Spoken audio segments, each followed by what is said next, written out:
Saya ulang lagi ya. Satu-satunya cara melihat Rasulullah adalah melihat sahabat, melihat tabiin, tabiin, sampai melihat guru-guru kita. Nah, kenapa demikian? Karena mau tidak mau itu ada sanad. Jika dalam ilmu hadis atau ilmu fikih disebut ada orang mimpi ketemu Rasulullah, misalnya saya ketemu Rasulullah dan beliau ngendikan besok Ramadan. Itu kalau di ilmu fikih la yu'tabaru qaulu, tidak perlu diikuti. Mendingan ngikuti Pak Rosid yang enggak mimpi ketemu Rasulullah tapi melihat apa? Hilal. Saking nganggurnya di pinggir laut keruh. Itu tidak apa-apa. Terus ditanya seorang ulama tadi, bagaimana Anda membandingkan mimpi ketemu Rasulullah dengan melihat hilal? Kata ulama tadi, mimpi ketemu Rasulullah itu hak Anda. Saya boleh percaya, boleh tidak. Tapi haddatsani rajulun minal ulama, haddatsani rajulun sampai Rasulullah setiap mengatakan haddatsani rajulun sampai yaqobatan. Bahwa Rasulullah secara terjaga ngendikan sumu li ru'yati wa afiru ru'yati fa in hum ma'alikum fa akmilu iddata sya'ban salasina yauma. Kamu puasa Ramadan ya karena melihat rembulan, nanti lebaran juga karena melihat rembulan. Nabi mengatakan itu secara yaqodotan terjaga. Sahabat menyaksikan riwayat itu juga secara terjaga. Tabi'in meriwayatkan itu juga secara terjaga. Sampai bangun, sampai bersyukur, sampai kita semuanya diriwayatkan secara maka riwayat yang secara terjaga ini jangan dikalahkan oleh subjektivitas seseorang yang mengklaim mimpi ketemu Rasul. Bukan karena tidak percaya tentang mimpi itu tidak, man ro'ani fil manam faqad ro'ani. Tapi itu kan subjektif. Kalau setiap orang yang ngomong gitu kita percaya, ini hancur.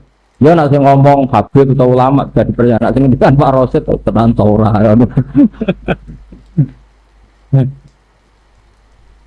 Jadi ini supaya sanad ini terjadi. Jadi sanad itu harus cepat. Makanya saya pernah entah tahun berapa saya memang nggak perlu saya ingat-ingat karena saya memang suka punya kenangan bangun ada tanggalnya supaya abadi. Ya orang tertentu yang suka ditanggalin kalau punya kenangan sama bangun. Kalau saya enggak usah tanggal biar kenangannya mustamir setiap saat. Saya pernah diminta bangun hak jelok wajahku. Yang bukan manto'ani wa manto'ani dakolal manto'ani wa manto'ani layar kiamat dakolal. Siapa yang melihat wajah saya, melihat wajahnya, melihat wajah saya, melihat wajah yang melihat wajah saya, dakolal. Kenapa itu menjadi penting? Karena figur manusia. Saya masih ingat ketika ngaji ilmu kalam sama Tujuh di kelas di NG. Bahkan menghentikan pun. Saya masih ingat betul tak catat.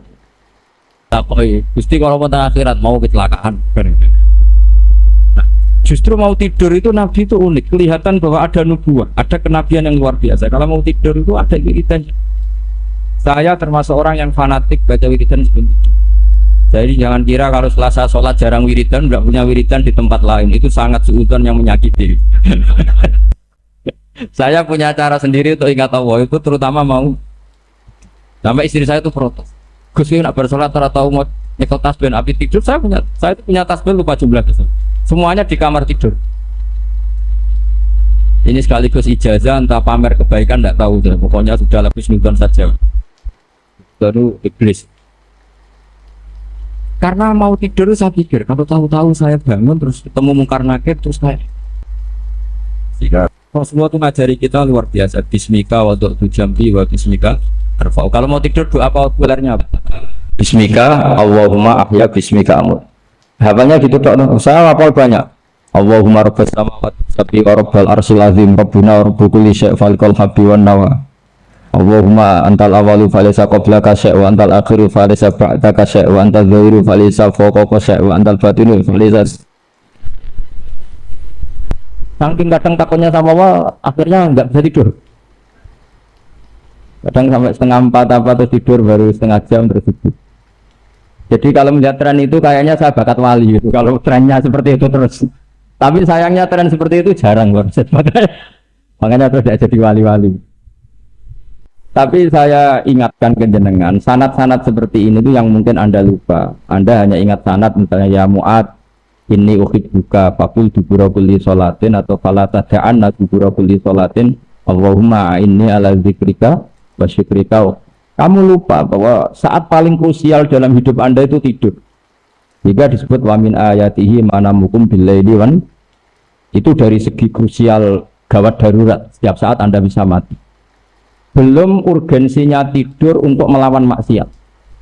Itu kalau kamu hidup di kota Demak atau kota Semarang, bener kepikiran niklap atau wong ayu-ayu seneng terminal menggone dalan-dalan, itu satu-satunya cara itu hanya tidur.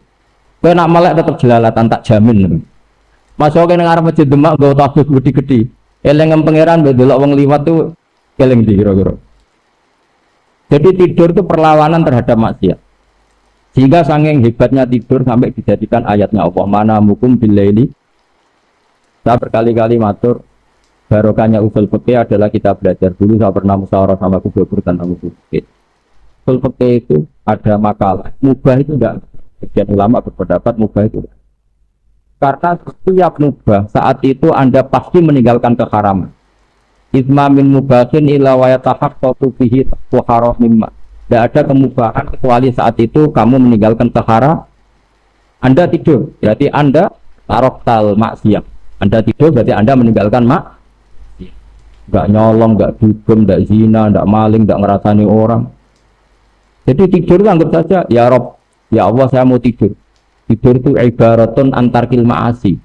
Jadi malaikat roket pate kandani, iki ras sekedar turu, ya aku itu bener.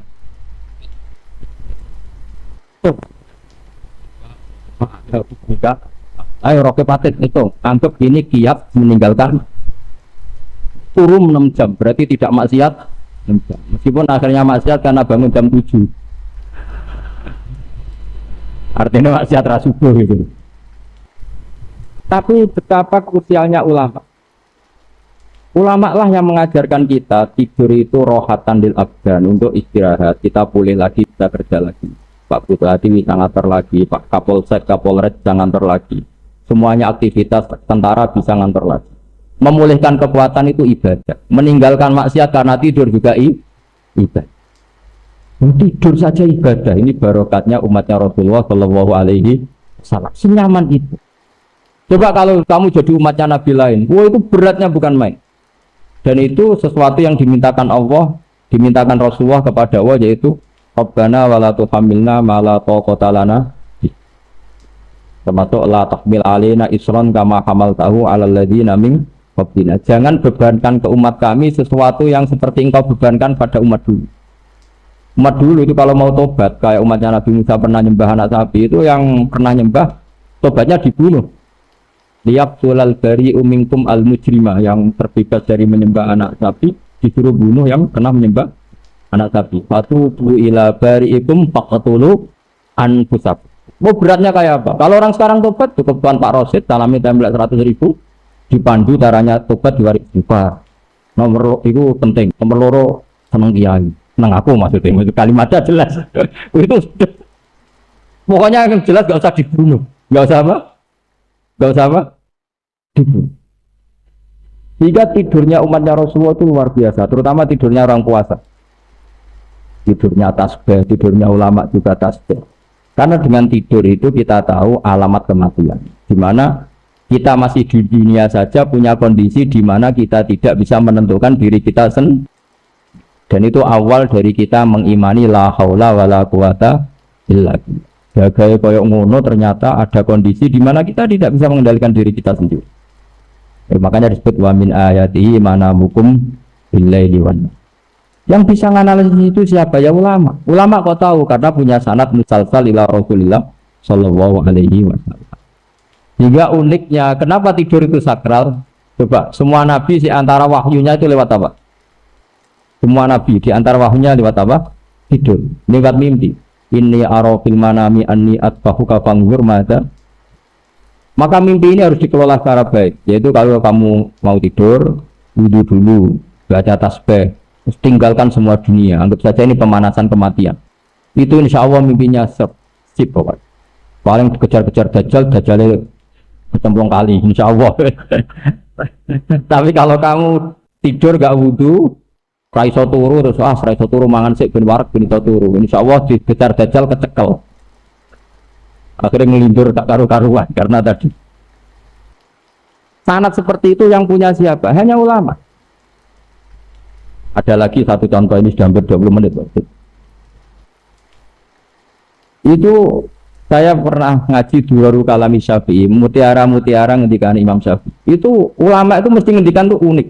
Tadi saya sudah cocokkan sama Bupati, tak tanya, Pak Bupati, saya ini punya ilmu dari Bapak, mungkin pas untuk jinan pakai. Kata Bapak, urip itu padha wae, ngadepi konco mbek musuh padha wae. Malah kadang ribet konco. Dulu saya itu iskal itu janggal.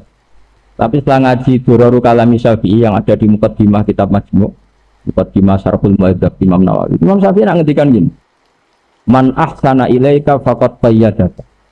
Wong apiki kowe nyancang kowe. Pak Rosid itu apian mbak aku. Ngerti sarang sowan mampir, gayane apian. Dibeli nyancang. Awas nara teko ning Demak. Itu faqad qayyadaka, nyancang kowe. Tapi waman asaa ilaika faqad atlaqaka. Wong sing eleki kowe iku penak bebasno kowe. Kowe tau diutangi wong kancamu ta musuhmu. Sing biasa utang kowe. Kanca. Kowe numpak mobil ketemu musuh enak ra usah nawani, nek ketemu kanca monggo bareng. Sing ngel-ngelo kowe kanca ta musuh. Artinya gini, kanca ya barokah, nggo perjuangan, musuh ya barokah mergo ora tau utang. Jadi segampang itu ulama melihat kehidupan itu. Man ahsana ilaika faqad qayyadaka wa man asaa ilaika faqad atlaqaka.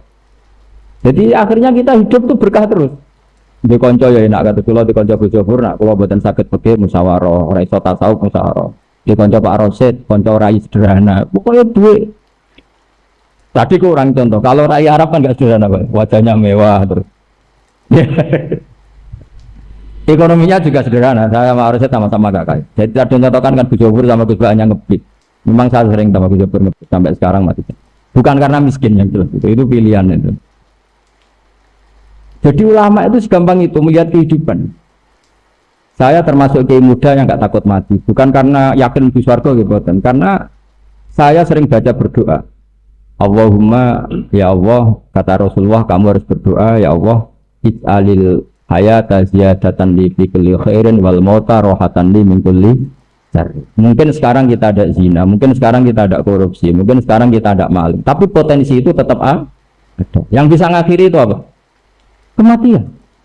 Maka anggap saja kematian itu rohatan li min kulli syarrin, semua mengakhiri semua keburu. Kayak apa Rasulullah memandang kehidupan? Kalau kamu masih hidup, anggap saja ziyadatan li fi kulli khairin. Saya gara-gara hidup saudaranya kersane Pak Rosid ngaji di sini. Ikhlas Pak Rosid itu sangat. Saudaranya senior kula dipaksa nggih gelem, diintimidasi nggih gelem. Wah itu barokah. Nanti setelah saya mau mati, pikiran saya juga akan ridho-ridho saja. Ya Allah, ini akhir dari segala potensi keburukan. Jika kiai NU, kiai alim nak bajingan, tukang mel wong kok mati, saya gitu Pak, niki saya. Tanggane ora ono sing gelem muni saya. Kiai ini maksud, ayo Pak muni saya Pak. Mboten saya ini tempulan ke saya pun mati, pun mboten sakit nakal nih. Dari jenenge rohatan li min kulli syarrin. Kalau mayit ya rohatan lahu min kulli syarrin. Kayak apa? Sanad kita ke Rasulullah, kabeh itu dimana jadi ibadah. Al hayat ziyadah bi kulli khairin, al maut rohatan min kulli. Kenal Pak Rosid ya ibadah. Apalagi kenal Bisofur ibadah, kenal Bupati ibadah, konco perjuangan. Kenal preman ya ibadah, konco latihan dakwah. Anggapnya latihan ngelola rehab. Kenal polisi ibadah, jaga stabilitas nasional. Kenal ABRI ibadah, jaga NKRI. Kenal orang nakal ibadah, dianggap pembina. Semua itu ibadah. Kayak apa ajaran agama ini? Semuanya baik-baik saja. Tergantung nih. Tapi sanad ini siapa yang punya? Hanya ulama. Nah ulama itu siapa? Ya orang yang kamu ketemu. Dalam konteks ini Mbah Mun. Mun ngajari kita, Mbah Mun ketemu orang siapa saja hormat. Saya kemarin bikin makalah untuk beliau, termasuk saya cerita dari riwayat Rasul akli ba'dal iman billah at-tawaddud ilan nas wastina'ul ma'ruf ila kulli bardin wa sirin. Inti iman setelah akal menentukan kita iman kepada Allah, akal setelah mengantarkan logika iman kepada Allah, akal itu kita gunakan at-tawaddud ilan nas supaya kita bersikap simpatik dan melakukan kebaikan kepada siapa. Karena barokahnya kita simpatik nak ngandani wong nggih gampang. Kalau kita jadi kiai alim sundul langit sampean mbek tonggo modit, semua wong perengut. Sing ape ngandel iku sapa? Sementara sing preman, ayo ngopi nggonku sik tenang ae. Sing kiai ini orang begawean gak ada kopi kowe. Akhirnya sing preman sakok di pengaruh, sing kiai ini bakil gak duwe. Itu tidak boleh kejadian seperti itu. Makanya ada riwayat wastina'ul ma'ruf ila kulli barin. Terus kalau suwun sanad-sanad seperti itu tidak boleh. Saya itu kitabnya Bangun Al-Ulama Al-Mujaddid ini setengah hafal. Sampai sekarang masih tak baca. Kalau mau tidur tak baca. Bahkan di tas saya itu ada terus. Ya karena kalau saya di Jogja kangen Bangun baca itu. Ketika beliau masih sugeng. Apalagi sekarang. Karena jangan sampai saya ini punya fatwa yang mukhalif terhadap fatwanya Mbah Mun. Ini terutama warning sama santri sarang. Nggak boleh. Terakhir itu Mbah Mun punya kecenderungan, punya pikiran kayak Yusuf Qaradawi, yaitu ada potensi wajibnya zakat khodrowat fawakih. Yaitu misalnya kamu petani melon atau petani tebu kok jadi kaya, asal sudah satu nisab dia wajib napa? Zakat. Tidak harus kod, tidak harus apa? Padi. Meskipun beliau tidak ilzam, tapi beliau ngendikan gini, sama saya ingat ketika ngaji sama Gus Jofur, Pak Rosid, kalau bangun guyon, wong desa itu wis melarat, gegere nganti kaya akeh wae, bangun nonton gegere macul nganti kaya akeh, gara-gara sing ditandur pari wajib zakat. Wong Sulawesi nandure kakao cengkeh, zaman itu cengkeh joyo, berhubung ora akut gak wajib. Ya, padahal kaya. Jadi fenomena itu sering diutarakan beliau. Lama-lama beliau ngarang di Al-Ulama Al-Mujaddidun, beliau mengutip pendapat Ibnu Katsir, tentu di era modern kayak Yusuf Qaradawi. Sebenarnya Yusuf Qaradawi sendiri bukan mujtahid, dia yang muqallid juga. Kata Ibnu Katsir, wa mimma akhrajna lakum minal ard, yang harus dizakati adalah ma itu umum, apa saja yang keluar dari ibu. Maka kecenderungan Mbah Mun akhir-akhir itu apa itu dizakat. Tapi beliau tentu tidak ilzam ya, karena beliau sangat syafi'i. Tapi ini kan saran yang baik lah menurut saya. Apa susah sih dadi wong lomo gitu. Wong dadi wong medhit kok mbok bila-bila. Lah nek kowe tak birenti Gus, nak khodrowat pawake, melon, kakao, tebu wajib zakat. Tak bire iku lomo iku apik, medhit iku elek. Ngoten-ngoten mawon iki. Mun ngoten mawon. Riyen Mbah Maksum nate ditangkleti. Kang carane ikhlas piye? Dadi wonten kancane dolan Mbah Maksum wiridan suwi. Ketoke zaman mondok ora pati wiridan. Mergo santrine niku kuatah. Ditakoki, kowe rawani salam pencing kok mergo santrimu akeh dadi wiridan, mergo isin santrimu. Jawabe Mbah Maksum lucu. Ya pertama isin santri, suwe-suwe lali. Lah pas lali ku ikhlas. Dadi Mbah Maksum narifi lali ku ikhlas iku lali. Dasrien bale-bale kawula pas latihan nyai omongane hati-hati mergo yo jaga imet. Niku nampun kesuwen lali, lah niku jenenge napa? Ikhlas. Terus kedua niki kersane Durya saged nglampahi. Niku Mbah Maksum nak ngaji ini ceritane kiai-kiai sing menangi Mbah Maksum. Lalu nggak santri pun bubar diceluk ujug-ujug ayate diwaca malih, terus santri balik meneh. Santri-santri protes. Mbah farkau mbah, apa cung artine rokokan riyen mbah. Niku Mbah Maksum nak ngunjuk niku kalian kopi jembung. Ayo cung ngopi sik cung dikeki do ngombe kopi. Sejare Mbah Maksum, aja entekno aku ya bagei. Niku Mbah Maksum dados sering ngunjuk tipake santri, kowe kudu nata NU seneng NU tapi ora usah gedeng, tidak dengan cara membenci Muhammadiyah dan PNI tambahane dan PNI jare niku wis tak tambahi dan PNI wis. Masyhur terus niki putu buyut ya. Film ini putu buyut. Buyut terus rapati roh ceritane buyut. Terus niki keluarga sedanten kula niki slebani Maimunah. Mbak Maimunah nu mbak yune Mbak Mas Surya. Mbak Mas Surya sing lahirno Mbak Nuria terus dugi niki Mbah Ali, Mbah Ahmad Syakir sedanten niki sing teng mriki. Kula cerita tradisi keluarga niki wong diken mau itu nggih kula gayane kaya ahli mau itu. Saya sajane mboten bidang kula. Kula pun pamit teng Jogja mun badhe dadi resi niku mun dadi mboten nenten teng Quran cerita orang baik kecuali cerita Durya. Ibu itu punya anak misalnya. Tetap misalnya seorang Zaid misalnya menikahi anak ya gak boleh, nikahi cucu yang dari putrinya juga tidak boleh. Dulur saking bapak jenenge ammah nggih boten angsal, dulur saking ibu kholah nggih boten angsa. Sehingga dzurriyyah Mbah Maksum niku nggih nglebokno dzurriyyah saking kados Gus Ilmi niki. Gus Ilmi ampun lewat putri. Lah kula cerita, dzurriyyah teng Quran itu mesti dadi bahan rujukan. Mergi tiyang niku dawuh ulama-ulama mesti disebut. Pertama disebut ya Bani Adam, mergi sedanten turunane Nabi Adam. Tapi sausé telas wonten banjir bandang niku Allah ngistilahkan kita dzurriyyataman hamalna ma'anu. Terus wonten bahasa istimal disebut tasamuh. Tasamuh niku kabeh disebut Bani Adam. Padahal Bani teng mriki nglebokno banati Adam. Niki penting kersane tradisi sing sering didhawaken Mbah Mun Kanjeng Nabi Muhammad sallallahu alaihi wasallam niku diketokno pangeran Sayyid Abdullah niku sederenge wafat niku delalah ziarah teng Bani Adi. Wa kana qad ijtaza bi akhwalihi Bani Adi min thaifatin Najariyah. Terus Kanjeng Nabi Muhammad sallallahu alaihi wasallam niku bin Abdullah bin Abdul Muthalib. Abdul Muthalib niku gadah akhwal ibu, mulane disebut akhwal, kholah.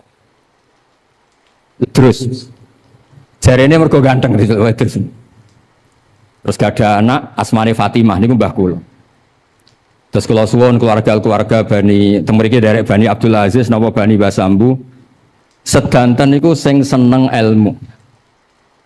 Mergi alasane pangeran ndadosaken derajat.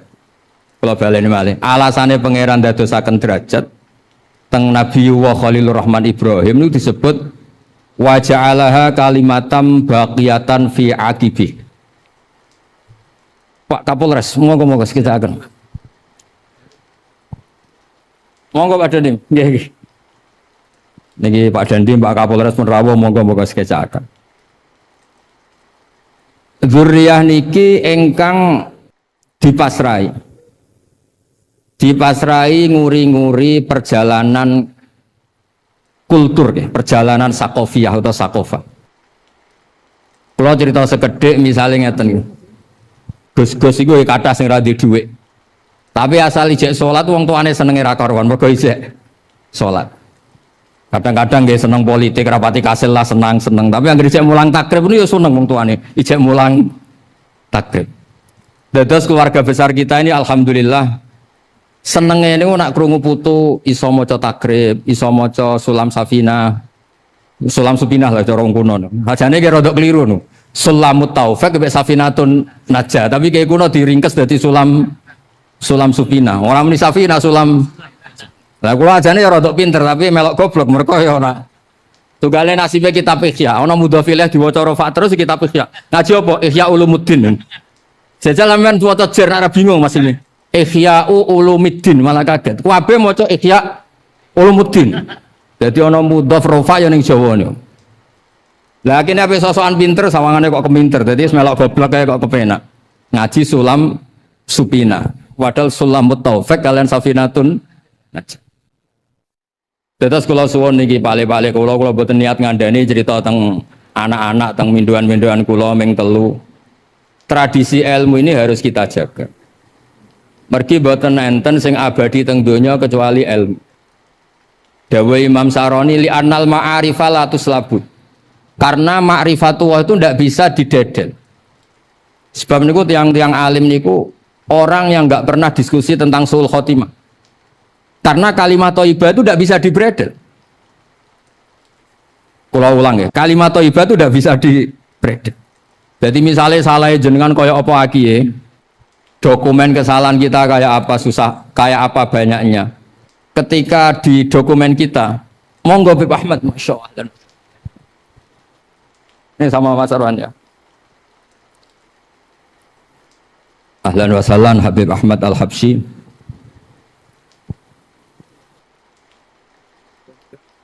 Monggo Habib. Ya, jadi kalau terusaken ya. Dawuh Imam Sa'roni teng kitab Al-Minanul Kubra niku al-ma'arifu la tuslab. Ma'rifatullah itu sesuatu yang nggak bisa dibredel. Sebab niku misalnya kita banyak salah, kemudian di dokumen kita tertulis kita pernah salah banyak. Asal di dokumen kita ada tulisan La ilaha illallah Muhammadur Rasulullah. Iku malaikat kira-kira dikaenan pengiran. Kowe wani mengabaikan kalimat itu.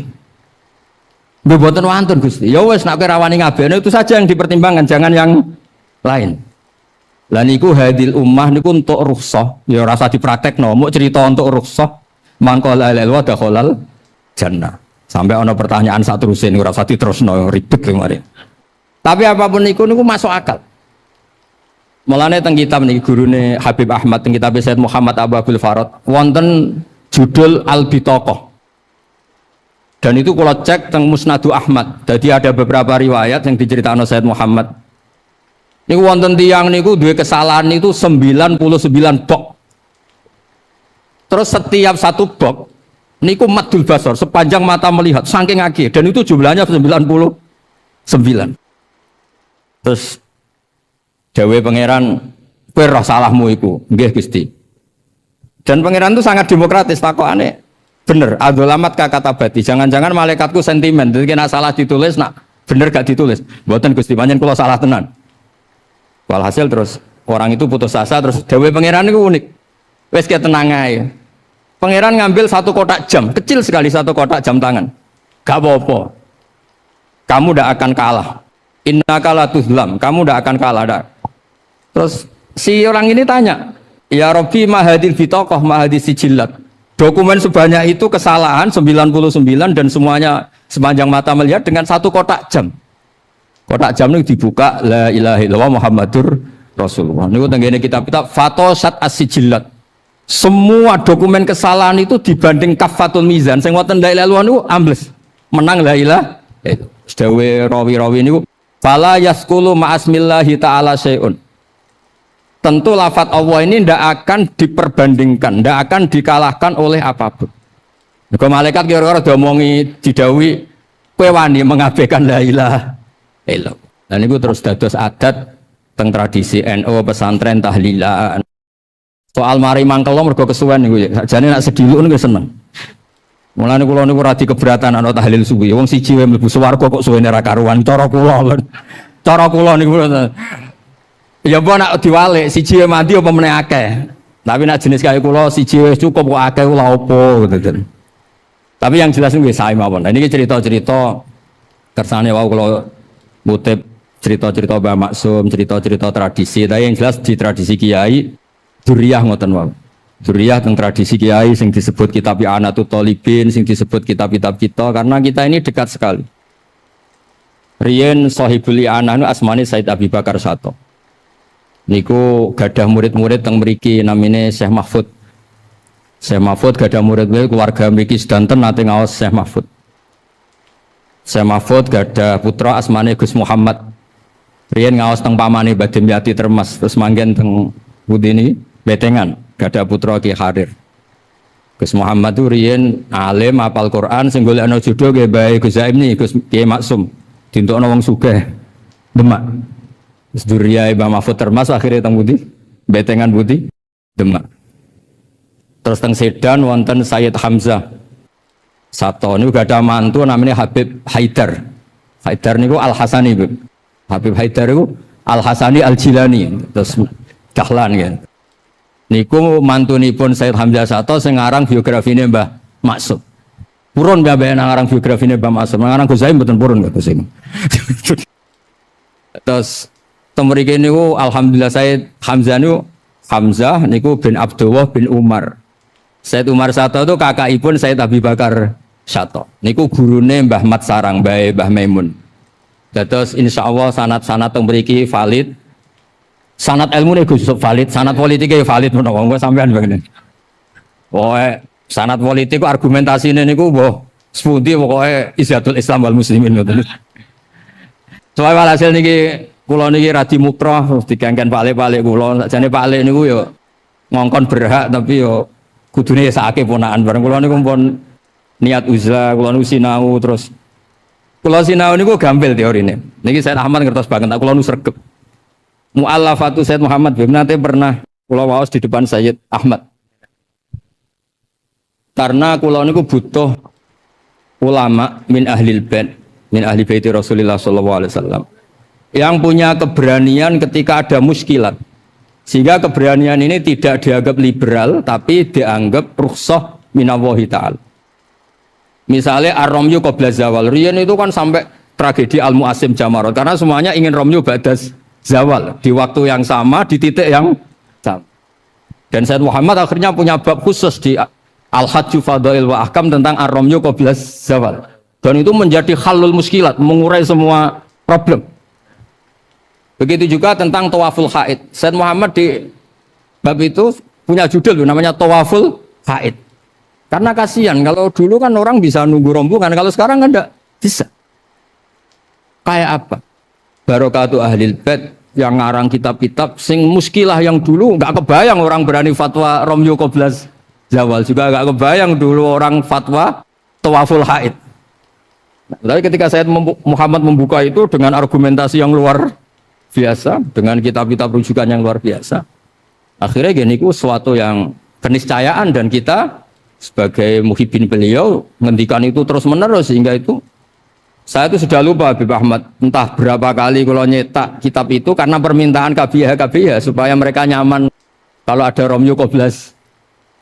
Karena kalau nuruti riwayat-riwayat sahihah kan kunna natahayyan fa idza zalati syamsu ramaina. Tapi barokah Sayyid Muhammad terus menerangkan detail dengan argumentasi yang meyakinkan. Dan di antara argumentasi yang paling saya mengenang itu satu. Orang itu boleh nafar awal. Gini Gus Yusuf pamer buyut-buyut kula niki Mbak Abdul Aziz buyut kula nggih buyute Gus. Ben isih ben do pirsa nak kabeh putune ora politik kok Mas Arwani ya ono sing ngaji barang ngene. Dadi niki sing politik ya kersane sing ngaji nggih. Kersane sing nganggur nggih kersane wong tiyang kathah. Mergi wonten Mbek Wali ku ahli wiridan takok saking senenge wiridan kiamul takok mbek pangeran Gusti kula nang swarga mbek sinten? Dijawab mbek pangeran ambek iku lho sing turu-turu. Lah kok saged Gusti? Kowe iku amen wiridan terus mergo wedi aku iku turu-turu mergo nganggep aku iku apian. Dadi aku seneng. Jadi wong wiridan terus ibadah terus kan gak lepas engko rasa jangan-jangan Allah itu begini-begini. Nek ora tak wiridno iku kaya ora pati apian. Sing tak turu-turu wong Allah sapian kok tak wiridno bareng. Lah niku swargane padha. Lah kula nek bab iku anut sing turu niku. Bab niku. Ning bab niku anut sing napa? Anut sing turu. Terus barokah Sayyid Muhammad ngarang niku wonten ngendikan orang itu boleh nafar awal. Kalau boleh nafar awal itu artinya kan iskotur romyi yaumas salisa asyar. Dia menggugurkan romyu yaumas salisa asyar. Kalau boleh iskotur romyi bil kulliyah fali ayya juzat takdim min babi aula. Wong romyu ada yang gugur bil kulliyah yaitu romyu salisa asyar. Salisa asyar mabni fathah gulmi dadi ben tau ngaji.